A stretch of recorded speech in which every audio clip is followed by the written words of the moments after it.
Expanding the role of EUS, new frontier in vascular EUS. This is a very interesting case, a 57-year-old gentleman diagnosed with cryptogenic cirrhosis in 2021. With child C, MELD of 28, presented with recurrent episodes of encephalopathy. Now, this is the timeline for the patient. So, starting from 2021, he had 2 episodes of encephalopathy. Then again came to MIDAS in 2022 with encephalopathy.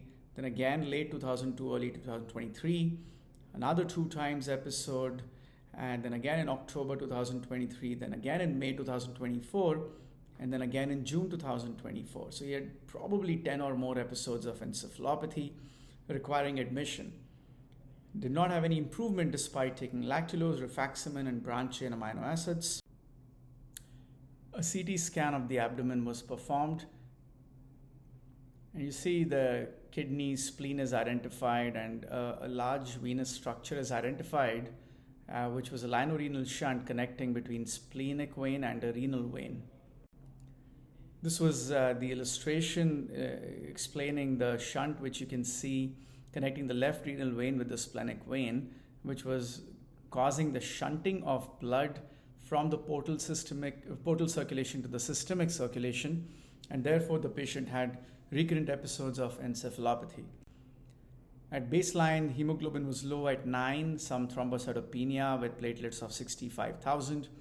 Bilirubin was elevated to 5.4.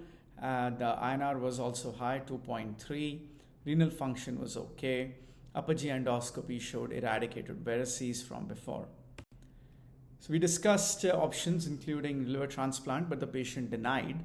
And therefore, we decided to offer shunt occlusion.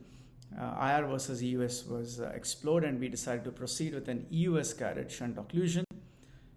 So, endoscope was advanced to the gastric lumen, and you can see across the gastric wall, multiple large venous structures can be identified. Now, the left is pancreas, right is the spleen, and in between you can see all these large dilated vessels. And this was in fact the shunt.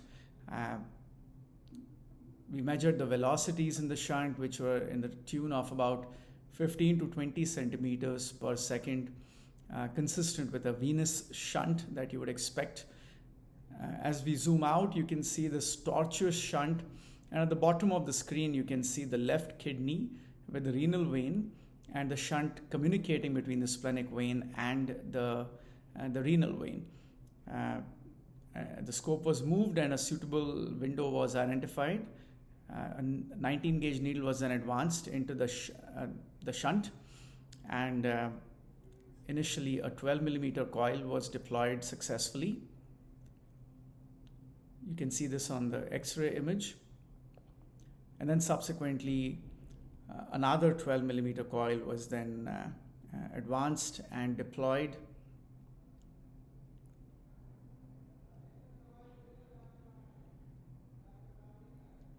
Post coil deployment, you can see both the coils successfully deployed in the shunt, and following this 2 cc of glue was then injected into this area with the coils.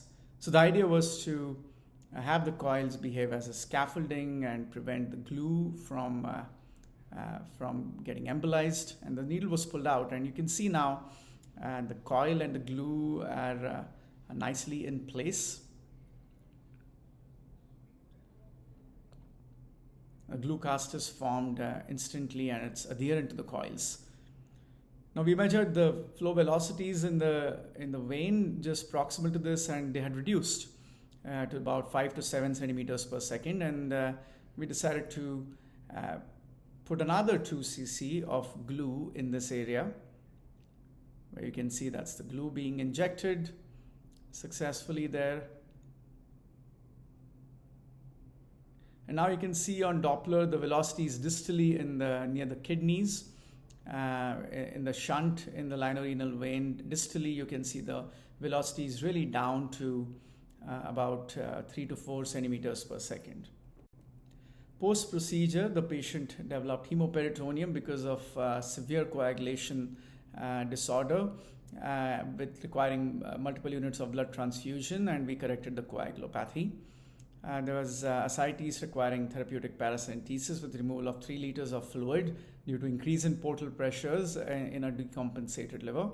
But then there was improvement in sensorium and cognition with improvement in ammonia levels serially, as you can see in the graph below. Post-procedure, a few weeks later, we performed a CT portography, and you can see there was some ascites there. But you'll see the metallic coil artifact in the shunt, but the shunt size had significantly reduced.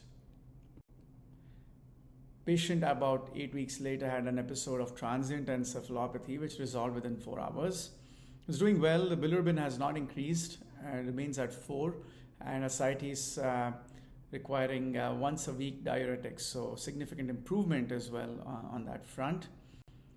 So when is shunt embolization really recommended? So these are 3 stages for the cirrhotic patient who are asymptomatic from cirrhosis and portosystemic shunt point of view. In these cases, you don't really need to do, but in patients who have overt encephalopathy, but before hepatic failure, you would ideally choose candidates at this stage.